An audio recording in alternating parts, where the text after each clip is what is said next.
batas ba ng Diyos, may batas rin ng tao. At si Father Eric lumabag sa pareho. Ang di umano'y pananamantala sa menor de edad na si Nika, sisingilin na sa kanya dito pa lang sa lupa.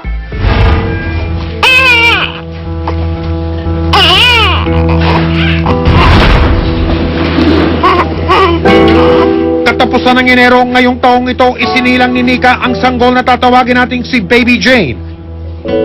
Ang anghel na lumaban upang mabuhay sa kabila ng tangkang pagpapalaglag. Pero may problema, lumalaki ang ulo ng bata.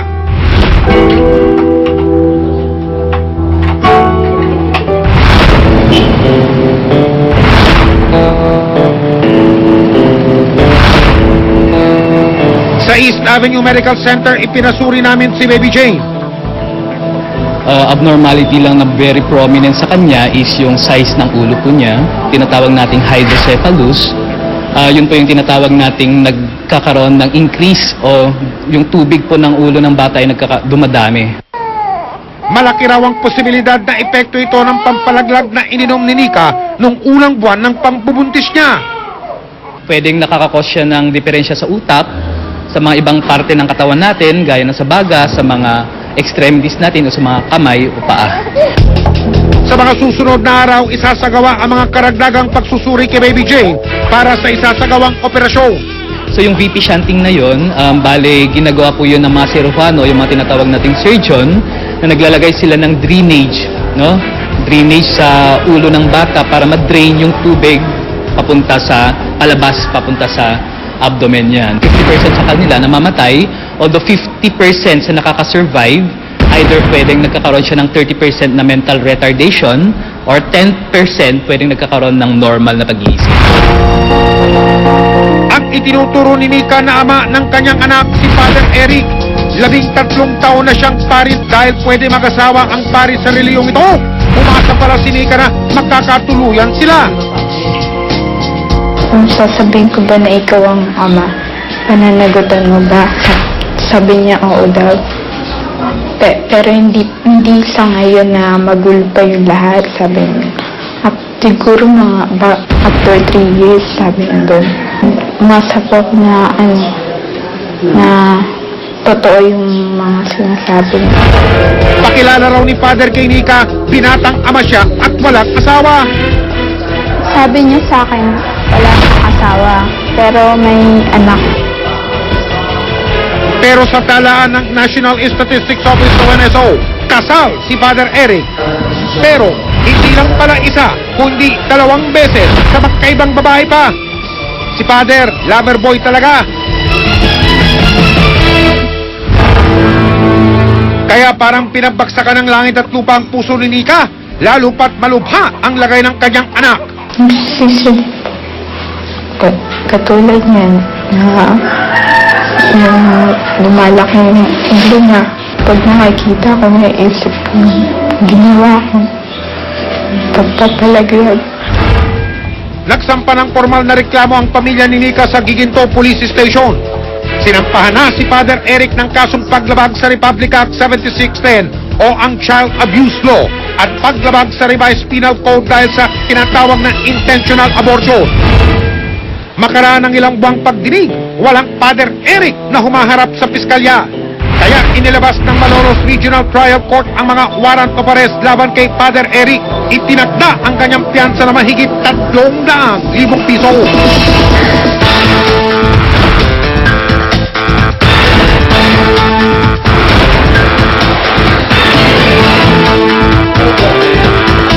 Agad lumapit ang aming team at pamilya ni Nika sa NBI Bulacan District Office para hulihin si Father Eric.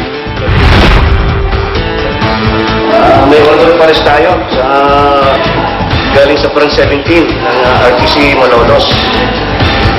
Ano ito? Child abuse ito. Yan ang basis natin para sa arrest ni Father.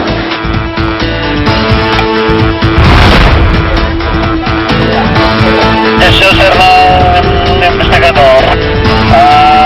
Nandun yung alpa nandun yung alpa sa loob ng bahay. Text na at pick upin saka natin siya ulit. Roger. Matapos makumpirmang nasa loob ng simbahan si Father,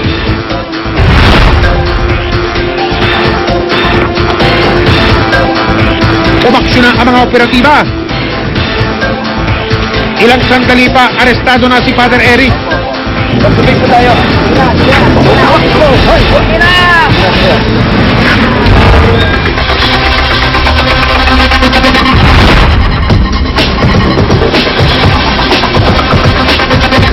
Sa tanggapan ng NBI, nagharap ang inireklamo at ang mga nagrereklamo.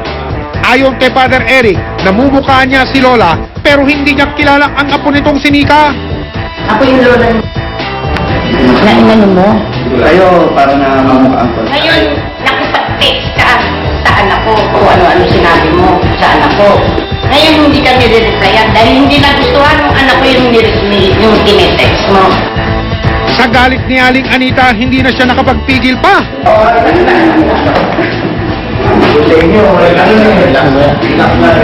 Kakalan po natin siya. Siya po ay suspect pa lang naman.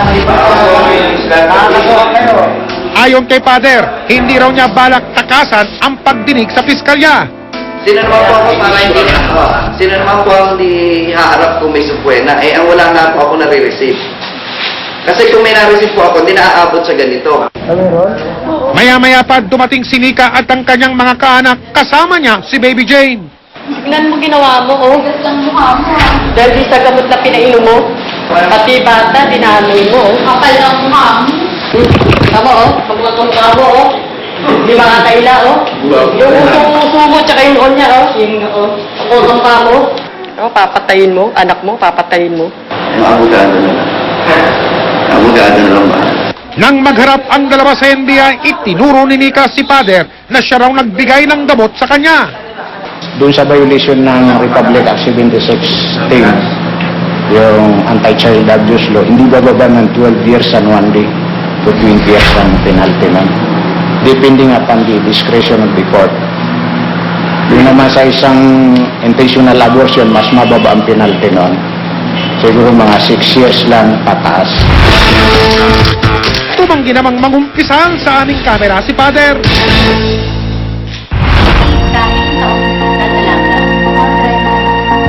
Dinala namin si Nika sa isang espesyalista para alamin ang epekto ng karanasang ito sa mura niyang pag-iisip. From childhood, deprived siya sa paternal love, guidance, presence.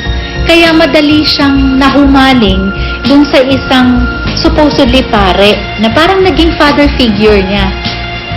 Pero sa tulong ng kanyang pamilya, maaari raw niyang malampasan ang mapait niyang karanasan. Ipaintindi sa kanya na malalampasan niya lahat to, makakapagsimula siya ng panibago at meron pa ring magmamahal sa kanya. Hindi nabawasan ang dignidad niya. Ang hiling ko sa inyo, Panginoon, ang kaligtasan at kagalingan ng aking anak. Naging mahinaman po ako noon dahil sa pag-ibig. Ngayon po ay gawin niyo akong matatag para sa aking anak na siyang karapat-dapat kong mahalin at pagyamanin. Naging saksi ang simbahan sa masalimuot na unang pag-ibig ni Nika. Gayunpaman, walang ibang dapat balikan kundi ang nasa itaas para sa patnubay at kapatawaran.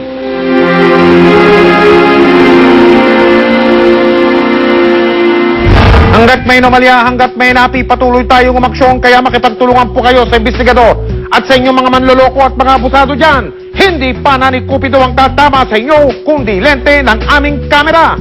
Dahil ang inyong mga kalokohan, hindi namin tatantanan. Hanggang sa muli, ako po ang inyong kapuso, Mike Enriquez, at ito ang investigador. Investigador, ang sumbungan ng bayan. Investigador, hindi ka uulungan. Investigador, dapat na nagsiservisyo. Tinatantanan ng mga taong may raso. Investigador, hindi ka uulungan. Investigador, dapat na... Hindi namin tatantanan. Hanggang sa muli, ako po ang inyong kapuso, Mike Enriquez, at ito ang investigador. Investigador, ang sumbungan ng bayan. Investigador,